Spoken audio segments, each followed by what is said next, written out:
नीचे खड़ी वह बुगाटी असल मालिक ने जिद करके सु वानलिंग से खरीदी थी। दिखावे के अलावा उसका कोई काम नहीं था, लेकिन अब वही कार मेरे लिए उसकी मदद करने का सबसे बड़ा जरिया बन सकती थी। मैंने एक पल भी नहीं सोचा, तुरंत सेकंड हैंड कार डीलर का नंबर निकाला और कॉल मिला दी। फोन उठते ही सामने से उत्साहित आवाज आई, चेन साहब, आज अचानक मेरी याद कैसे आ गई? मैं सीधे मुद्दे पर आ गया। मेरी बुगाटी खरीदोगे? अभी आकर गाड़ी चेक करो, मुझे आज ही पूरा पैसा चाहिए। कीमत थोड़ी कम भी हुई तो चलेगा, मुझे सिर्फ जल्दी है। फोन के दूसरी तरफ कुछ सेकंड की खामोशी छा गई, फिर आदमी लगभग चिल्ला पड़ा, सच में चेन साहब, मैं अभी पहुंच रहा हूँ, 10 मिनट में। फोन कट गया। मैं खिड़की से नीचे खड़ी सुपरकार को देखता रहा। दिल में जरा भी अफसोस नहीं था। दिखावे की चीजें उसके कर्ज के सामने बेकार थी। कुछ ही देर में डीलर पहुंच गया। गाड़ी की जांच हुई, कागजी कार्रवाई पूरी हुई और 1 घंटे से भी कम समय में मेरे मोबाइल पर बैंक का मैसेज आ गया। 5 मिलियन युआन, पूरी रकम खाते में जमा हो चुकी थी। मैंने फैसला कर लिया, इसमें से एक भी पैसा अपने लिए नहीं रखूंगा। सब कुछ सु वानलिंग के कर्ज चुकाने में जाएगा। 1000 अरब के साम्राज्य के सामने यह रकम कुछ भी नहीं थी, लेकिन हमारी मौजूदा हालत में यही सबसे बड़ा सहारा थी। धीरे धीरे शाम होने लगी। गाड़ी बिक चुकी थी और ऑनलाइन डाली गई ज्यादातर रोलेक्स घड़ियां भी बिक गई थी। कल उनकी डिलीवरी करनी थी, लेकिन मैं जानता था सु वानलिंग बेहद स्वाभिमानी थी। अगर मैं सीधे पैसे उसके हाथ में दे देता तो वह कभी स्वीकार नहीं करती। इसलिए मैंने अभी कुछ नहीं कहा, बस चुपचाप रसोई में चला गया। मुझे याद था वह सालों से रात का खाना नहीं खाती थी, इसी वजह से उसका पेट भी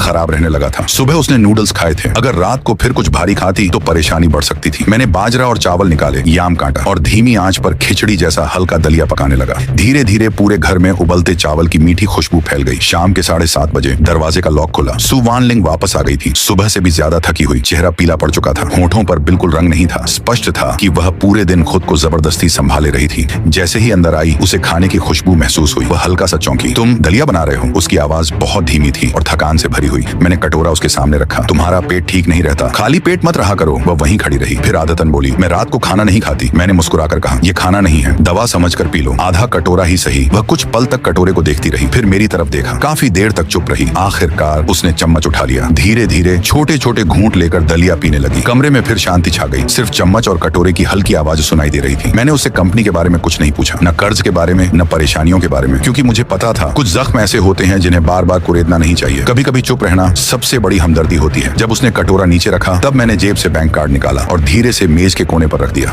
इसमें 5 मिलियन युआन है, मैंने शांत स्वर में कहा। वह तुरंत चौंक गई और कार्ड वापस मेरी तरफ बढ़ाने लगी। नहीं, मैं ये नहीं ले सकती। मैंने धीरे से उसका हाथ रोक लिया। बुगाटी बेच दी, ये उसी के पैसे हैं, तुम रख लो, कर्ज चुकाने में काम आएंगे। वह तुरंत सिर हिलाने लगी। नहीं, ये तुम्हारे पैसे हैं। मैंने उसकी आंखों में देखते हुए कहा, नहीं, ये मेरे पैसे नहीं हैं। वो कार तुमने खरीदी थी, मैंने 3 साल तक उसे मुफ्त में चलाया। आज उसे बेचकर तुम्हारी मदद करना कोई एहसान नहीं है, ये मेरा फर्ज है। मेरी आवाज शांत थी, लेकिन हर शब्द में सच्चाई थी। जो मुझे बहुत पहले कर देना चाहिए था, मैं बस वही कर रहा हूँ। सु वानलिंग वहीं बैठी रह गई। उसकी उंगलियां बैंक कार्ड पर ठहरी हुई थी और उसकी आंखों में धीरे धीरे कुछ बदलने लगा था। शायद पहली बार उसे लग रहा था कि उसका पति सचमुच बदल गया है।